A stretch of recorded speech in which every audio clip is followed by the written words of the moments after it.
तो ज्ञानराजा तया ठविता महापुण्य राशी नमस्कार माझा सद्गुरु ज्ञानेश्वरासी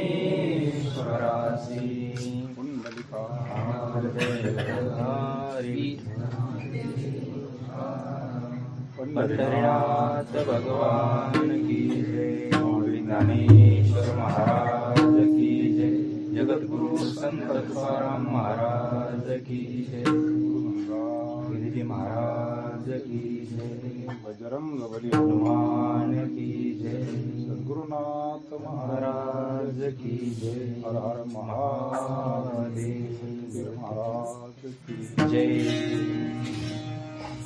राम कृष्ण हरी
Hare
संतांनी सरता केलो तैसा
भगवान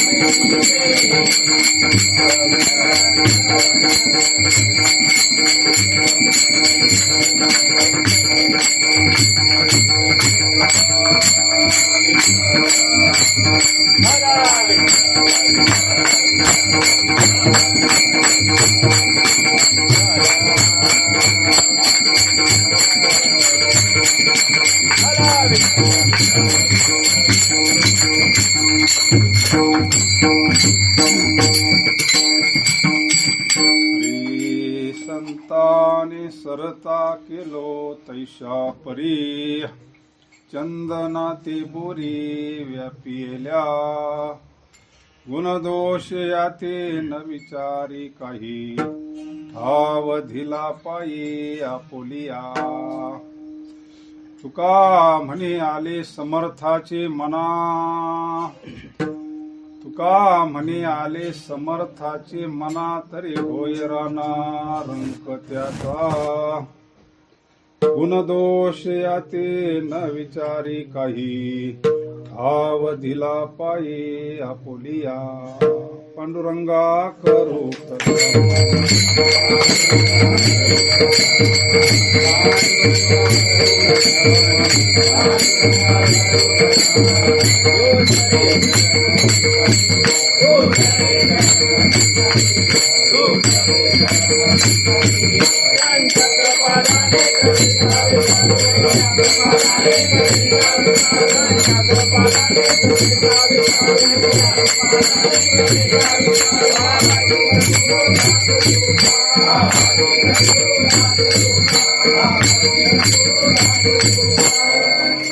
पांडुरंगा करू प्रथम नमन दुसरे चरण संतांची या त्यांच्या कृपादानी कथेचा विस्तारू बाबाजी सद्गुरु दास तुका.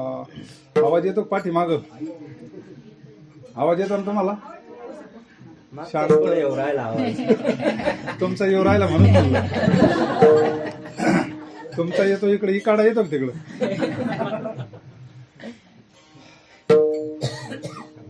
पूर्ण शांती जर असली तर बरोबर आवाज येत असतो. एकाग्र चित्तानं जर श्रवण केलं ना.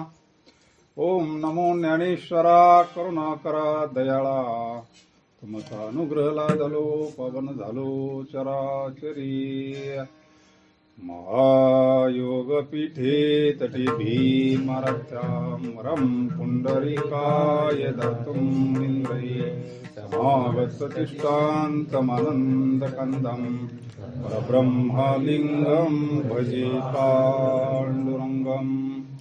जयाचा जनी जन्म नामार्थ झाला जयाने सदा वास नामात केला जयाची मुखी सदा नाम कीर्ती. नमस्कार माझा श्री ब्रह्मचैतन्य ध्यानमूलं गुरुमूर्ती पूजामूलं गुरुपदं मंत्रमूलं गुरुवाक्य मोक्षमूलं गुरुकृपा. मस्तक ही पाया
मस्तक हे पायावरी आवर करी संतांच्या. नमामि सद्गुरुं शान्तं सच्चिदानन्द विग्रहं पूर्ण ब्रह्म परानन्दम् ईशमालन्धिवल्लभं सच्चिदानन्द रूपाय विश्वोत्पत्त्यादिहेतवे तापत्र विनाशाय श्रीकृष्णाय वयं नमः. संताने सरता केलो तैशा परी चंदना ते बोरी व्यापियेल्या गुणदोष या ते न विचारी काही ठाव दिला पायी आपुलिया नमो सद्गुरु तुकया ज्ञान दीपा नमो सद्गुरु तुकया ज्ञानदीपा नमो सद्गुरु सच्चिदानंद रूपा नमो सद्गुरु सच्चिदानंद रूपा नमो सद्गुरु भक्त कल्याण मूर्ती नमो सद्गुरु भक्त कल्याण मूर्ती नमो सद्गुरु भास्करा पूर्ण कीर्ती नमो सद्गुरु भास्करा पूर्ण कीर्ती शरण शरण हानु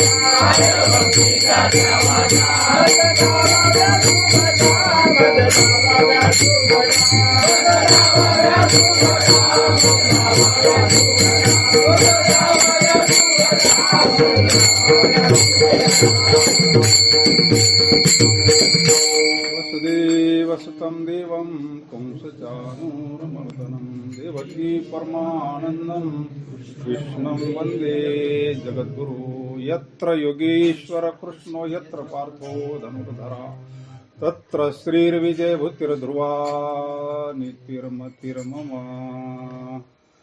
रंगायैवो ये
संताने सरता केलो तैशा परी चंदना ते बोरी व्यापियल्या गुण दोष या ते न विचारी काही ठाव दिला पाया फुलिया जगद्गुरु तुकोबारायांचा अभंग आपण सेवेकरता घेतलाय.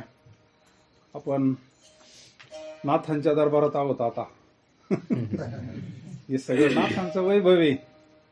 जरी त्याला आपण पीर वगैरे काही म्हणत असू, ज्यांनी नवनाथ ग्रंथ वाचला, मोठ्या महापुरुषांची संगती झाली, हे सगळे नाथांच्या समाधी आहे. हे सगळं पूर्वी नाथांचं वास्तव्य स्थान होतं.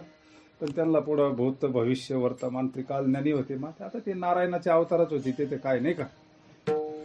त्यांना माहिती होतं पुढं काही गोष्टी घडणार आहे, आपल्या हिंदू धर्माला त्रास होऊ नये, तर काही विध्वंस होऊ नये म्हणून त्यांनी ते नाव बदलून घेतले. आणि मग पुढं त्या लोकांनी मग त्याची फोडतोड नाही केली ना, आपल्याच वाडवडिलांच्या कबरी म्हणून त्यांनी उलट ती भजली ती मंडळी. म्हणजे ते मूळ हे स्थान आहे सगळे नाथांची. आता आमच्या तिथं सुद्धा स्थान होतं, आता तिथं नाथांची मूर्ती स्थापन केली. म्हणजे बंद झालं ना कापायचं. म्हणजे काळाच्या ओघात या गोष्टी घडत असतात. एक फार मोठा अधिष्ठान आहे तुम्हाला इथे, आणि एक फार मोठा दिव्य संरक्षण आहे तुमच्या पाठीमागं, नाही का? किती असं सुंदर स्थान आहे. ज्ञानेश्वरीमध्ये असं स्थान सांगितलं, तिथे गेलं का मन एकरूप होत. जगद्गुरु तो बऱ्याच सुद्धा त्याचं वर्णन करतात. काळ सारा वाचिंतने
अशा स्थानावर गेल्यानंतर त्या स्थानाचा महात्म्य असते. ते गेलं तर 5 मिनिटं जरी डोळे झाकून भगवंताचं ध्यान केलं तर मन एकरूप होण्याकरता ते काय आहे, ते स्थान महात्म्य म्हणतात त्याला. 6व्या अध्यायात माऊली ज्ञानेश्वर महाराज सांगतात, एखादा जुना साधूचा मठ, एखादं जुनं शिवालय किंवा असं एखादं समाधी स्थान साधूचं जिथं काही तपश्चर्या झालेली आहे, अशा ठिकाणी आपण जाऊन दर्शन घेतलं, थोडा वेळ बसलं का आपलं मन एकरूप होतं. कारण त्या स्थानाचं शक्ती महात्म्य असतं. विठ्ठल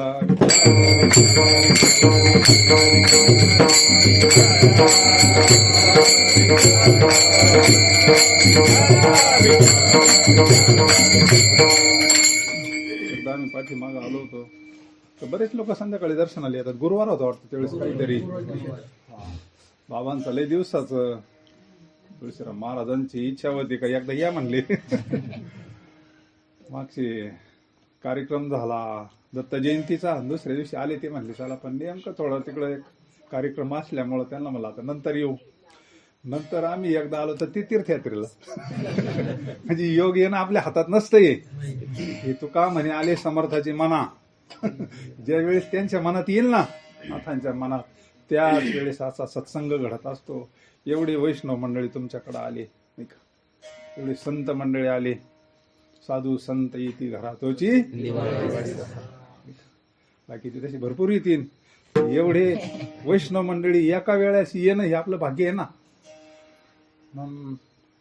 सहज योगाला, कारण कलियुगामध्ये सोपं साधने भगवंताचं भजन कीर्तन.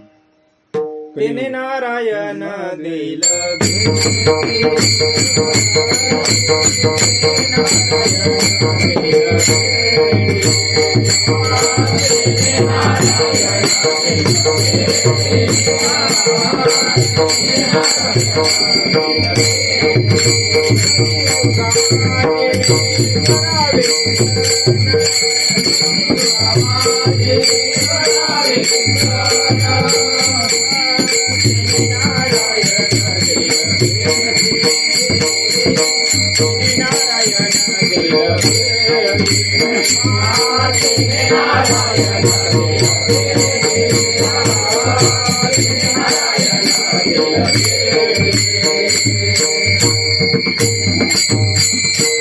काल सुंदर असा पर्व काळामध्ये दत्त जयंती उत्सव झाला, पण काही मंडळी काल राहिली, त्यांना मग आज आली ती. त्यांच्याकरता आज पंगती नाही का. कलियुगामध्ये सोपं साधने लवणी मृदंग श्रुती काळ घो शेव ब्रह्म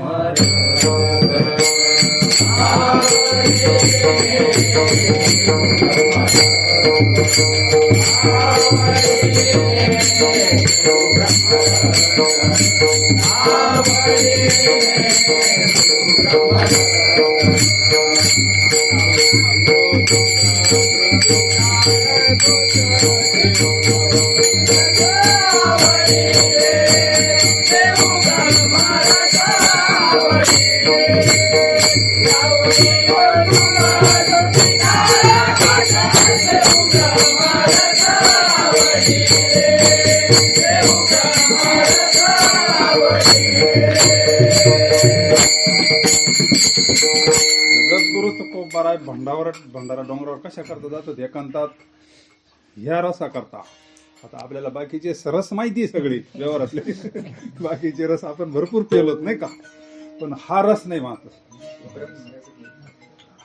कारण जोपर्यंत संत ह्या आनंदात असतात, ह्या दिव्य आनंदामध्ये महाराज म्हणले शिवितो हा रस, स्वतः त्या आनंदात असतात आणि आपल्याला सुद्धा प्रवचनाच्या कीर्तनाच्या माध्यमातून सर्वसामान्य जीवाला आनंद निदान सत्संगात तरी भेटावा, थोडा वेळ तरी याला प्रपंचाचा विसर पडावा, संसार याच्या चित्तातून निदान तास 2 तास जरी कथा कीर्तनामध्ये गेला, सप्ताहामध्ये गेला, तीर्थयात्रेत गेला, परिक्रमेला जरी गेला, तेवढा काळ तरी त्याला तो आनंद भेटावा.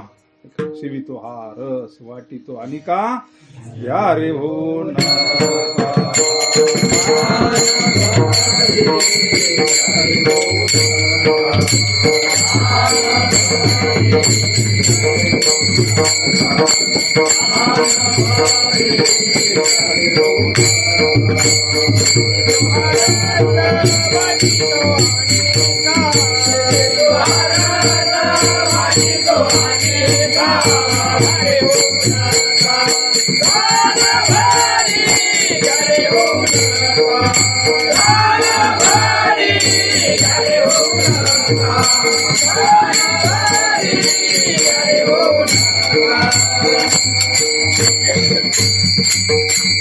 कारण आपल्याला विषयाचा पडी पाडू माऊली म्हणतात गोड परमार्थ लागे. कारण आपल्याला त्या विषयाच्या आनंदामध्ये सुख वाटतंय, आपल्याला तेलाही आपल्याला भारी वाटतं. विषयाच्या गप्पा चालले तर मग पाठपर्यंत काही नाही, पण इकडे जीव येत नाही का, इकडं आला त्याचं कल्याण होईल, इकडं आला त्याचा उद्धार होईल ना. माशी कुठे बसती, बिस्त्यावर बसती का? माशी कुठे बसू शकते, पार राजाच्या मुकुटावर बसू शकते. तिला म्हणा फक्त विस्त्यावर बसून दाखवतो, विस्त्यावर बसलं का पुंडलिकवर देव झालाच त्याचा. तसं हे मन विषयामध्ये भरपूर रंगतंय, रंगी रंगी रे काय बोलला असे. पण हे मन जर भगवंताचं यांना नामस्मरण केलं, भजन केलं, चिंतन केलं तर महाराज म्हणतात मन हे राम झाले, मन हे राम झाले. काय लागतं परमार्थाला, पण रीतीनं गेलं तर, संतांच्या मार्गाने गेलं तर म्हणले मग आम्ही काय संतांनी सरत. तसं नाही, म्हणून मार्गी गेला तर तेथे हरी पाठी स्थिरावला तोची. साधू संत गेले आनंदी राहिले, हरी नामे झाले कृत्य. संत काय करतात, विषयात रमलेल्या जीवाला या रे लान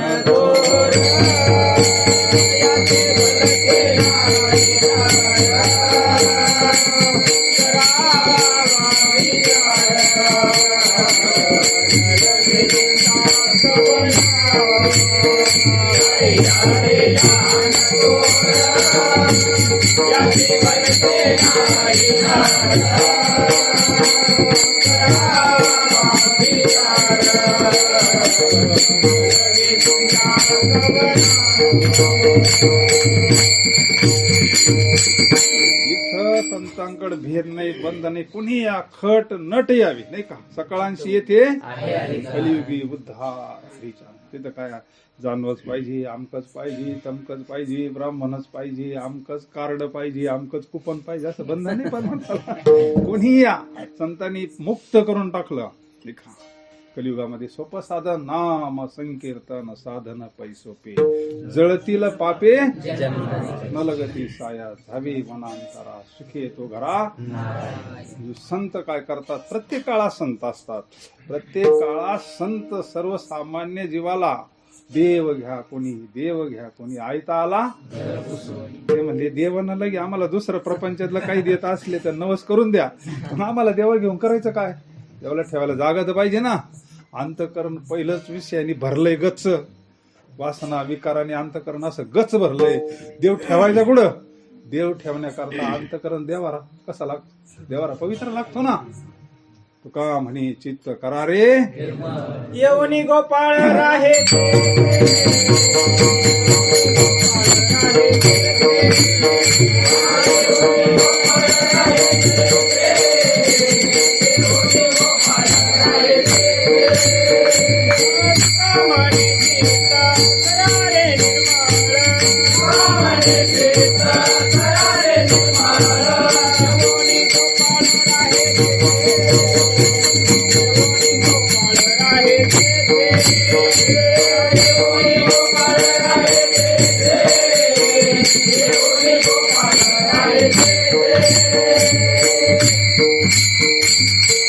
जशी आई वडिलांची तळमळ असते ना आपल्या मुलांचं चांगलं होतं, संताचं अंतकरण तळतळत असतं. असं संत सतत जीवाला त्या विषयाकडून ओढायचा आणि त्याच्या चित्तातले विषय काढायचे.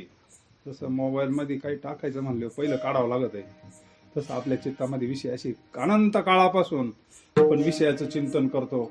दुःखाला कारणे विषय आणि संत प्रत्येक काळात पण जीव का ऐकत नाही, कारण त्याचा स्वभाव तिकडे विषयाकडे ओढते. पाणी उताराला धावता ना, चुकीच्या संगतीत मुलं गेले तर संस्थेत नाही टाकावं लागते. चांगलं शिकायला संस्थेत टाकावं लागतात. विठाला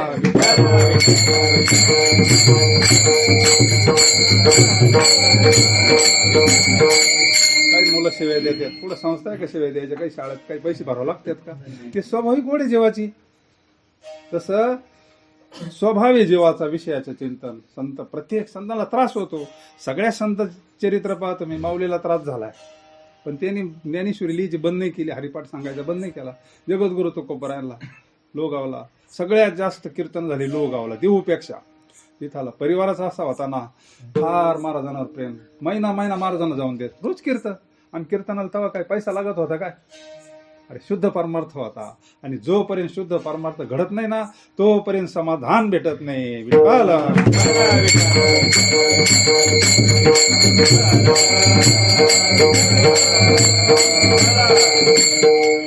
सेवा घडल कशी तशी काहीतरी.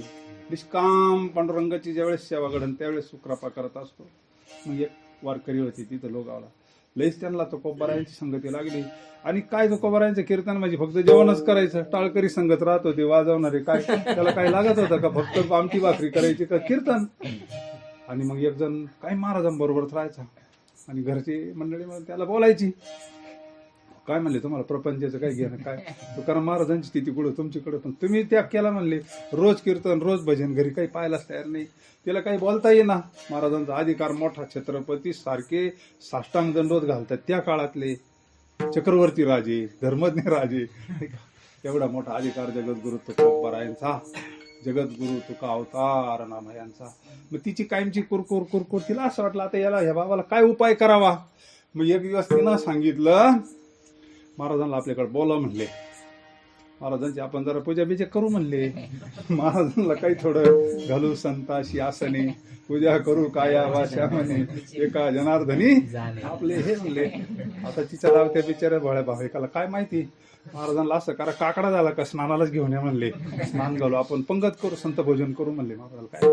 आणि मग तिनं चांगलं बाहेर मोठं आदन ठेवलं, पाणी उकळायला ठेवलं चांगलं. आले महाराज. आता महाराज आल्यानंतर म्हणजे महाराज तुम्हाला स्नान घालायचं वगैरे, पाठ बीट मांडला. आणि मग महाराज कपडे बिपडे काढले. तिनं सगळं अगोदरच तिच्या मनामध्ये नियोजन होतं. असं उकळून पाणी ठेवलं होतं, कडाक पाणी उकळून ठेवलं होतं, असं कळकळ उकळलेलं. आणलं त्यानं ते घमेलामध्ये महाराजांच्या अंगावर ओतलं. आणि मग महाराज तिला नाही काय म्हणले, पांडुरंगा जडे माझी काया लागला वनगा धावरे केशवा माय बापा. महाराज तिला नाही काय बोलले. महाराजांना भगवंताच्या चिंतनामध्ये काही झालं नाही.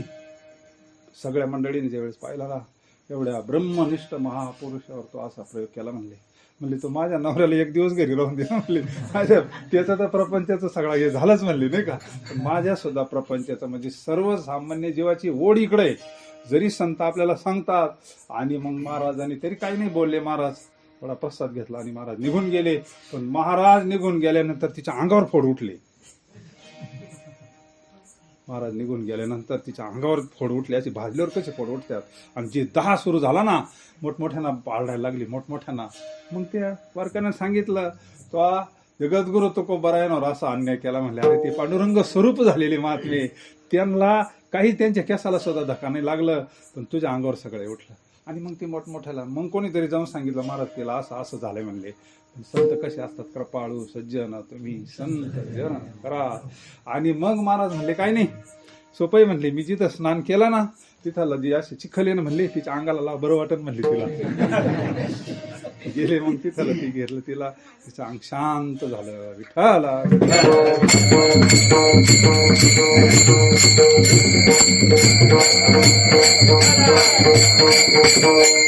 संतांना असं वाटतं जीवाचं कल्याण व्हावं, पण जीवाचा स्वभाव आहे, जीव पुन्हा विषयात रमतो. तिना संत पुन्हा त्या विषयातून काढतात. ती नव्हते का ते बाया अशा नदीच्या पलीकडे जायच्या मासे विकायला. मासे विकायला जायच्या, रोज मासे विकले का नदीच्या पलीकडे परत घेऊन ये. त्यांचा व्यवसाय होता मासे विकायचा. त्या टोपल्या त्याच्यात मासे, पलीकडल्या गावाला मासे. एक दिवस पूर आला म्हणून त्यांना काय रात्री पलीकडे जाता येईना. आणि मग नदीच्या कडाला माळ्याचं घर होतं.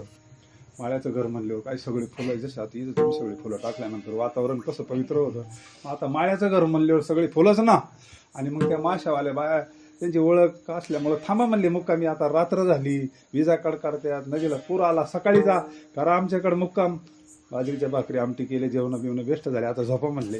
त्यांना झोपा कुठे येतात, त्यांना सवय माशाच्या त्या वासाची ना.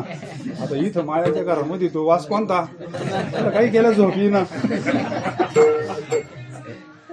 10 वाजली झोप कुठे ती, 11 वाजले झोपायची ना. ते म्हणले आता असं करा, त्या माशाच्या पाट्या होत्या ना, या पुढे या, पुढे जागा आहे, पुढे या, इथे या पुढे या, पार या पुढं.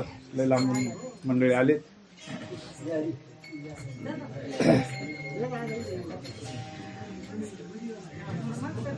या पुढे या, गणेश भाऊ या पुढं, जागा आहे पुढं, रिझर्वेशन या पुढं.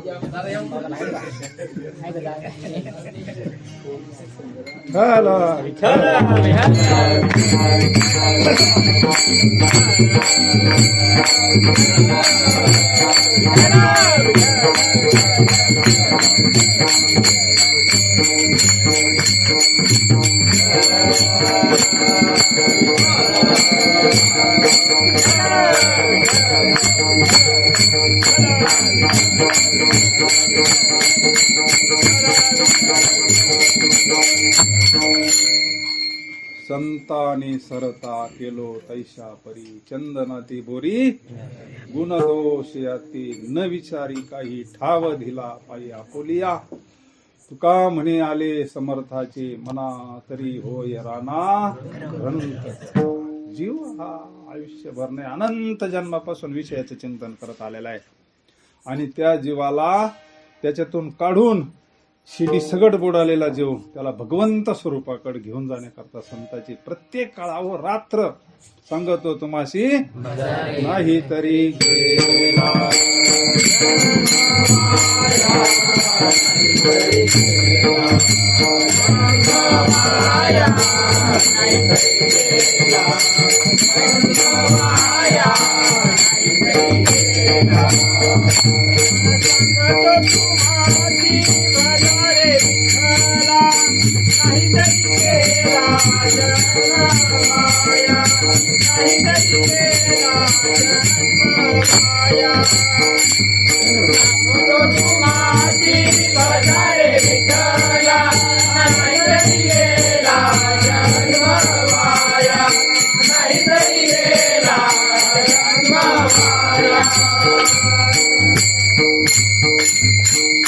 जुनी माणसं म्हणत असते, ज्याचा हात मोडन त्याच्या दुसऱ्याच्या गळ्यात थोडंच बांधता.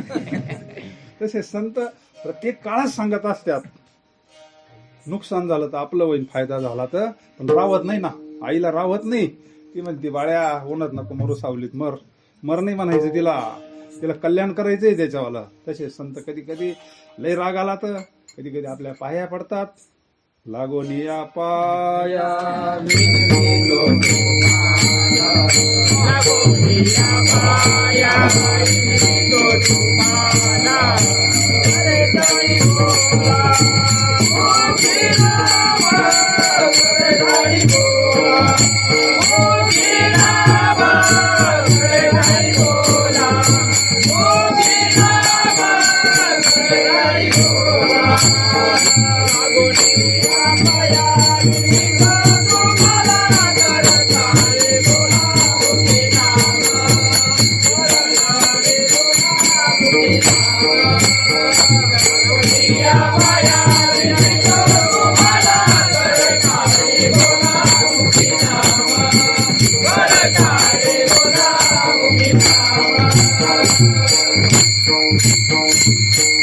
प्रत्येक काळात संत सांगतच राहतात. कोणी ऐकू न येऊ, दौंडीवाला दौंडी देत असतो, जो ऐकन त्याचं कल्याण होईल. ती सगळ्यांकरता असतं नाही का. संत प्रत्येक काळात जीवाची ओढ, जीव हा स्वभावताच तिकडे, पण संत त्याला प्रत्येक काळात. आपला तो विषय झाला होता काय, त्या माशावाल्याचा आणि याचा. त्या माशावाल्या बायांचा मुक्काम झाल्यामुळं त्याला काय रात्री झोपी ना त्या माळ्याच्या घरामध्ये सारा फुलाचा वास का. संतांचा विषय नारायण झालेला असतो ना, आपला विषय असतो प्रपंच. सगळ्या चित्तामध्ये 24 तास स्वप्न सुद्धा आपल्याला कशाचे पडत आहेत, प्रपंचाचेच पडत आहेत ना का. चिंतन त्याचं आहे ना. आणि मग त्यांना काही झोपच ना काही गेल्या. मग रात्री त्यांनी एक डोकं लावलं, त्यांचे त्या माशाच्या पाट्या होत्या ना त्याजवळ तिने घेतल्या, त्या वासानं त्यांना झोप आली का. भाव तो निराळा नाही तुझा, भाव तो निराळा नाही तुझा, भाव तो निराळा नाही तुझा, भाव तो निराळा नाही तुझा. हरिले वळण इंद्रियाचं कळ, हरिले वळण इंद्रियाचं कळ,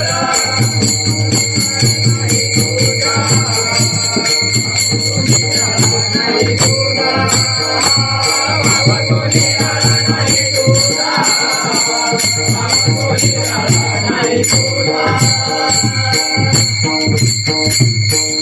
संत आपल्याला लागोन या पाया विनवितो तुम्हाला, करे टाळी मुखी बोला नाम विठ्ठल विठ्ठल म्हणा वेळोवेळा.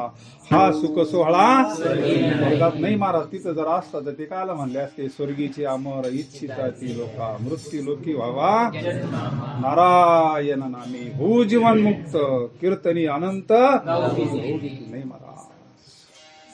सततम कीर्तयन्तो माम यतन्तस्य दृढव्रता नमस्यन्तस्य मा भक्त्या नित्ययुक्ता उपासते.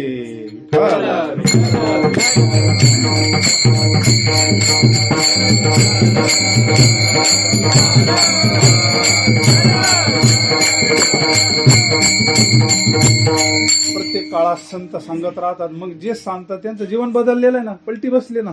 तुलसीदास महाराजांना पलटी कशामुळे बसली.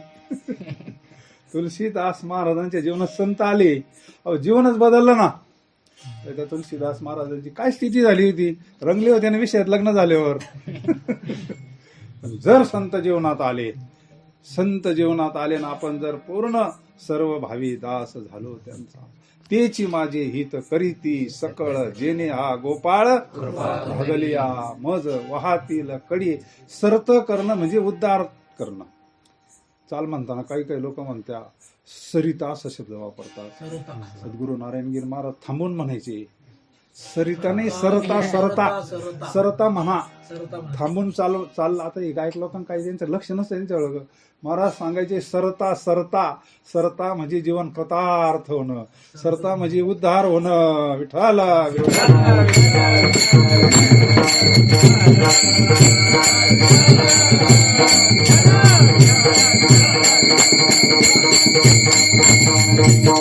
जीवनाला पलटी जर बसली ना, विषय नारायण झाला पाहिजे, हे काहीच सोडायची गरज नाही. चित्ताचा विषय बदलला पाहिजे. चित्ती तुझे पाय डोळा, अखंडमुखी नाम तुमचे वर्णा, हेच एक तुम्हा मागतो मी. तुलसीदास महाराजांचं जीवन कसं बदललं. तुलसीदास महाराज सुद्धा पवित्र कुळातच जन्माला आलेले. पवित्र ते कुळ पावन तो जेथे हरीचे दास जन्म.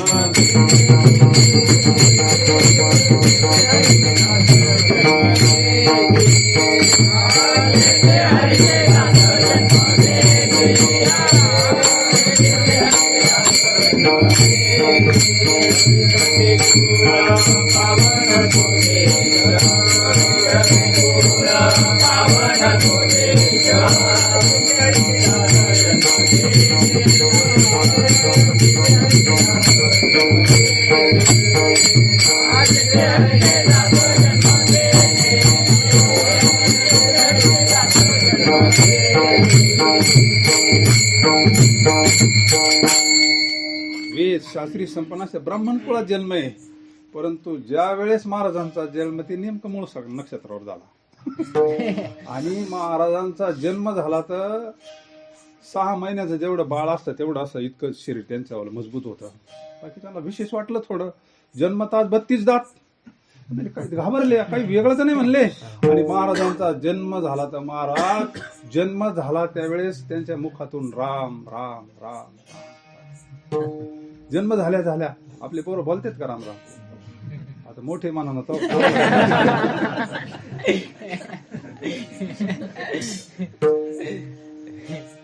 विनवितो सकळ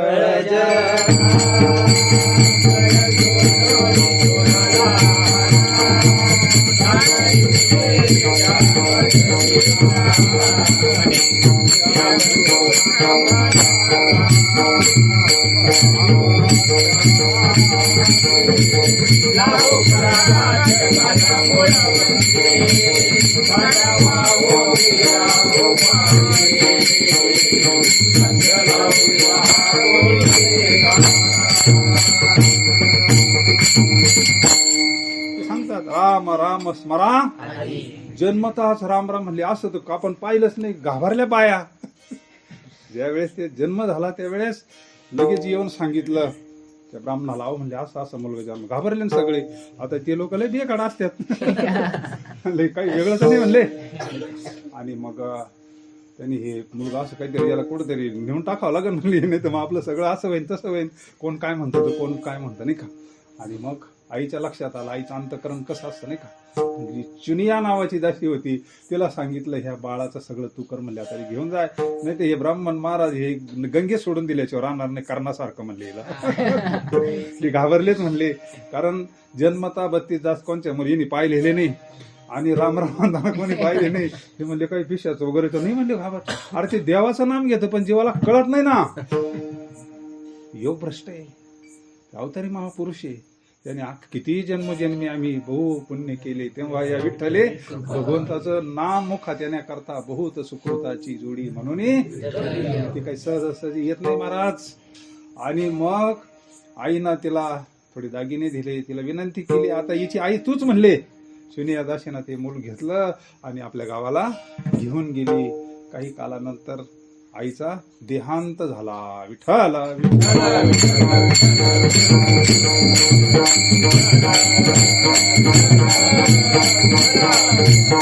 आणि मग तर आणखी त्यांचे गैरसमज झाले. हे मुलगा झालं आणि आई गेली म्हणले.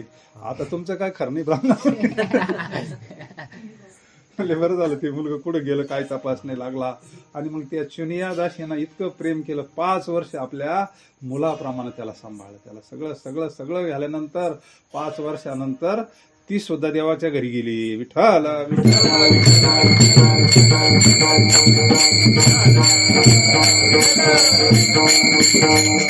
आणि मग त्या गावात सुद्धा म्हणली पोराचं काही खरं नाही दिसत. पहिली आई गेली. जिनं सांभाळ केला. आता ही सुद्धा आईच झाली ना. आणि हिचं काम केलं म्हणले यानं. आता आपल्या गावावर अरिष्ट येईन म्हणले. आणि काय एकाचं 2 सांगणारे असं सांगणारे लय भेटत असतात. चांगलं सांगणारे फार थोडं भेटत असतात. आणि मग सगळा गैरसमज झाला. मग त्या मुलाला आता काहीच नाही ना. जेवण नाही. आता कोणी जवळ येऊन देना. काही आधार नाही राहिला. तुलसीदास मग त्यांचं नाव ठेवलं रामबोला. विठ्ठल विठ्ठल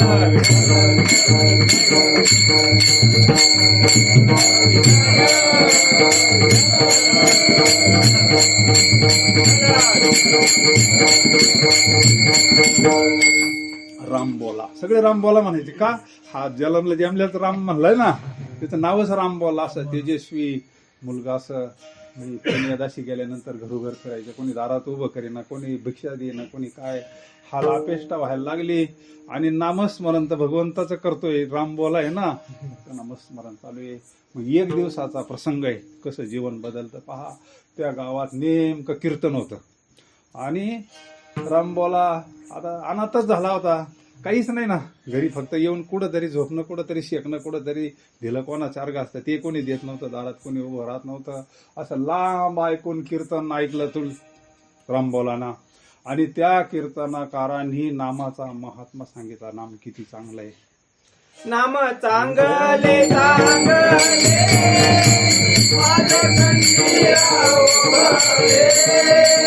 कपिपुरा उजाडी रे.